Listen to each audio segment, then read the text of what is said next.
Bonjour, je vous présente cet ouvrage. Alexandre Coiré, Études galiléennes.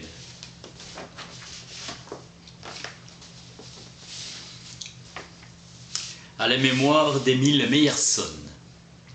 L'étude des idées scientifiques nous montre l'esprit humain aux prises avec la réalité. Révolution scientifique du XVIIIe siècle, rôle fondamental de la notion d'inertie dans toute la science classique. Transformation des cadres de l'intelligence, le précurseur et le maître de la physique classique fut Archimède. La physique aristotélicienne est fausse et périmée car non mathématique, et on ne peut la mathématiser sans en fausser l'esprit. La science commence là où on cherche l'explication de ce qui paraît naturel. Tout mouvement implique un désordre cosmique. Le mouvement naturel s'arrête naturellement lorsque son but est atteint. Le mouvement violent étant du désordre, créant du désordre. Le mouvement n'est pas un état, mais un processus, un devenir. Le devenir a pour but l'être, le mouvement a pour but le repos. Et pour fin, acte de l'être en puissance, le mouvement en tant qu'il est en puissance pour Aristote. Tout mouvement a besoin d'un moteur qui le cause et qu'il, s'il dure, l'entretienne. Négation du vide qui ne favorise pas le mouvement et le rend impossible. Aristote dit que le physicien raisonne sur le réel. Qualitatif, le géomètre n'a affaire qu'à des abstractions. Trait essentiel de la science médiévale, union d'une métaphysique finaliste avec l'expérience du sens commun. Tout corps reçoit un impétus, une impression du mouvement, ainsi il continue à se mouvoir de lui-même pendant un certain laps de temps. La roue en mouvement par la main continue de tourner un certain temps. Effort musculaire, élan, impetus forza, la virtus motiva. Le milieu chez Aristote est résistance et moteur. Galilée appise sur ses travaux inachevés, s'efforce de développer d'une façon cohérente et complète la dynamique de la force impresse de l'impétus.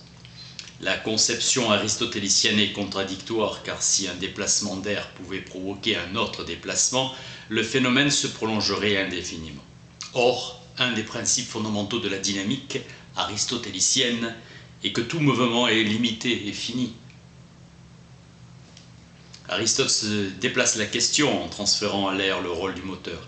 La physique de l'impétus est incompatible avec le principe d'inertie. Le mouvement violent ralentit progressivement et petit à petit s'épuise. Galilée le seul a compris que le mouvement ne peut que se ralentir. Il n'a aussi l'accélération du mouvement que dans la chute. La chute d'un corps s'effectue en vertu d'une force constante, son poids. Sa vitesse ne peut qu'être constante. La vitesse n'est pas fonction du milieu, elle est quelque chose d'inhérent et de propre au mouvement même. Le mouvement pose la vitesse et la lenteur, qui n'est qu'une vitesse moindre. La vitesse de la chute d'un corps est proportionnelle à son poids. À un poids plus grand correspond une vitesse plus grande. Les corps légers, au début de la chute, tombent relativement plus vite. Les corps lourds vont plus vite après les dépassant. La vitesse accélérée de la chute n'est en réalité qu'une vitesse progressivement déretardée. Esprit de la dynamique. Tout corps possède un poids absolu déterminé par la quantité de matière qu'il comprend dans une unité de volume. Tous les corps sont pesants, il n'y a pas de corps léger. Avec Galilée, la légèreté n'est pas une qualité, mais une résultante.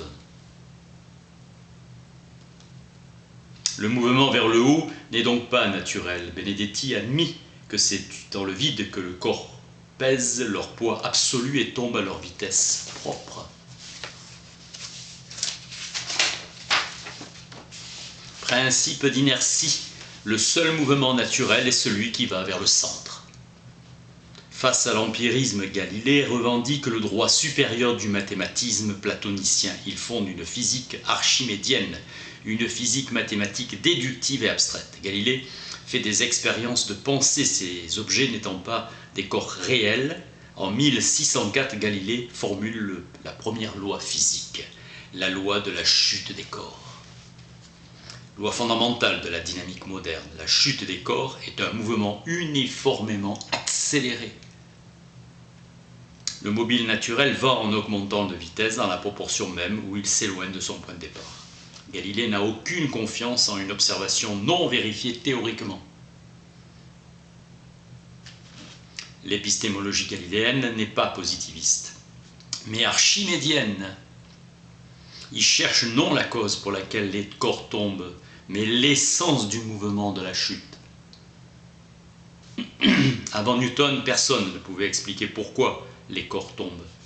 Erreur de Galilée, la vitesse du mobile en chute libre proportionnelle à la distance parcourue ne conduit pas à la loi de la chute. La formule correcte, la vitesse du mobile est proportionnelle à la distance parcourue, serait celle d'une fonction exponentielle.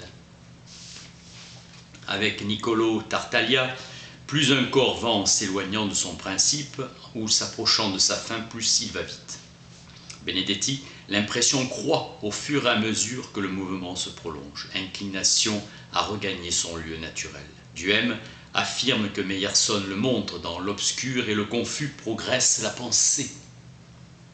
Elle chemine de l'obscur vers le clair, processus qui consiste dans un effort de rationaliser, de géométriser l'espace et de mathématiser les lois de la nature.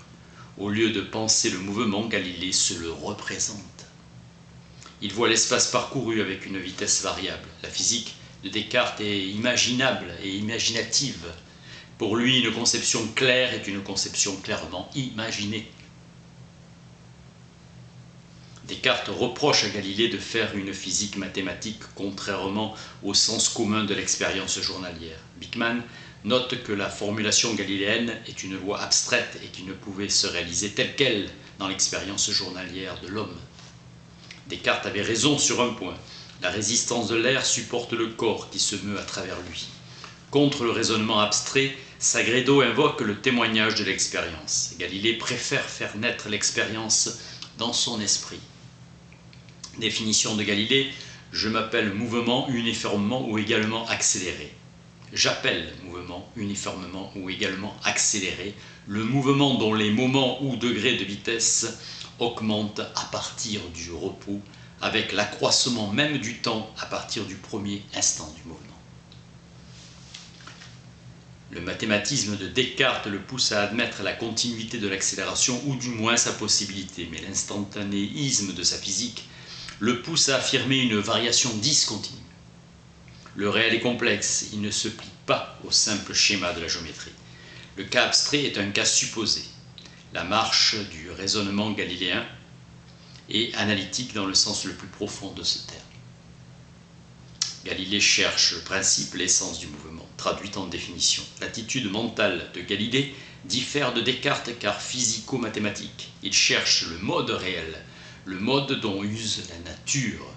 Il ne part pas d'un mécanisme causal comme Descartes pour le traduire en un rapport géométrique. Il part de l'idée que les lois de la nature sont des lois mathématiques. Le réel incarne la mathématique. La nature ne répond qu'aux questions posées en langage mathématique, car la nature est le règne de la mesure et de l'ordre. Idée de simplicité réelle et conformité interne à la nature essentielle du phénomène étudié. Ce phénomène réel est le mouvement, l'espace n'est qu'une résultante, qu'un accident d'une réalité temporelle. Galilée a réussi là où Descartes a échoué en saisissant la notion paradoxale du mouvement. Au contraire, Descartes a réussi à formuler le principe d'inertie, Galilée restant embarrassé sur ce fait. Formule claire et distincte affirmant qu'un corps abandonné à lui-même persiste dans son état d'immobilité ou de mouvement aussi longtemps que quelque chose ne vient modifier celui-ci, conservant sa vitesse et sa direction. Le mouvement est un état-relation. Le principe d'inertie a été précisé par un long et pénible travail de l'esprit. Le cosmos unité fermée et substituée par l'univers. La gravité n'est rien d'autre que la tendance naturelle des parties d'un tout à se réunir ensemble, Copernic. Avec une hardiesse impensable, Bruno oppose à la vision médiévale du cosmos ordonné et fini sa propre intuition de l'univers infini. L'infinité de l'univers de Bruno implique la géométrisation complète de l'espace. Tout mouvement se fait à partir du vide. Kepler donne le terme même d'inertie. Pour Tycho, aristotélicien, le mouvement est un être, le repos n'étant qu'une privation.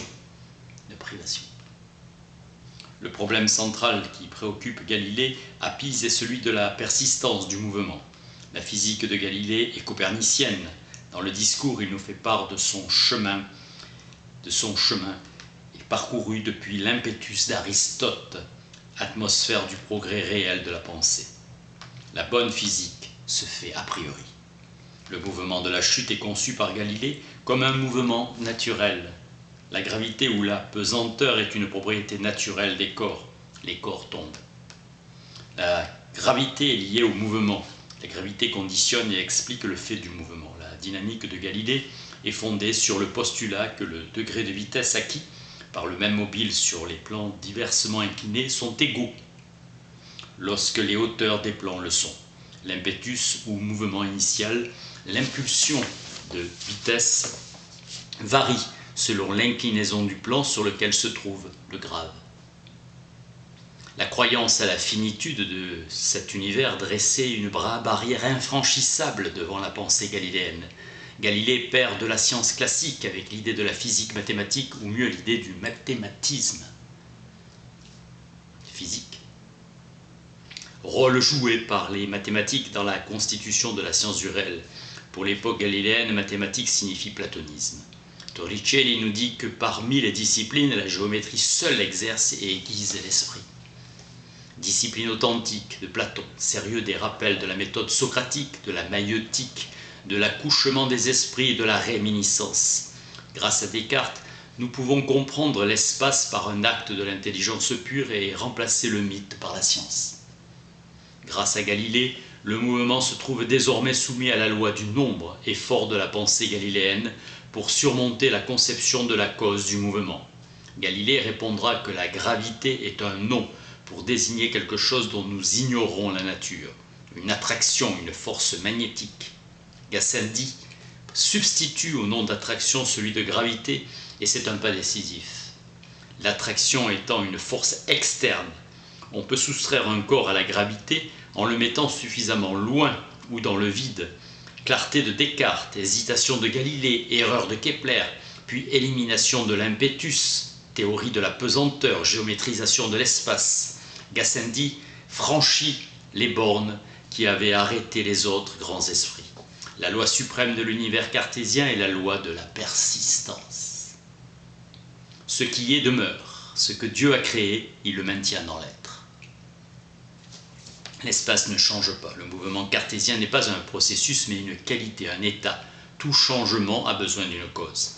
Descartes n'admet pas la possibilité du vide. Galilée professe que quelle que soit la dimension d'un corps en repos, un corps qui le frappe, si petit qu'il soit, lui confère toujours un mouvement. Avec Descartes, le repos est une force positive.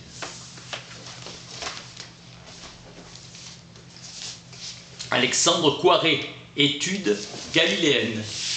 Merci.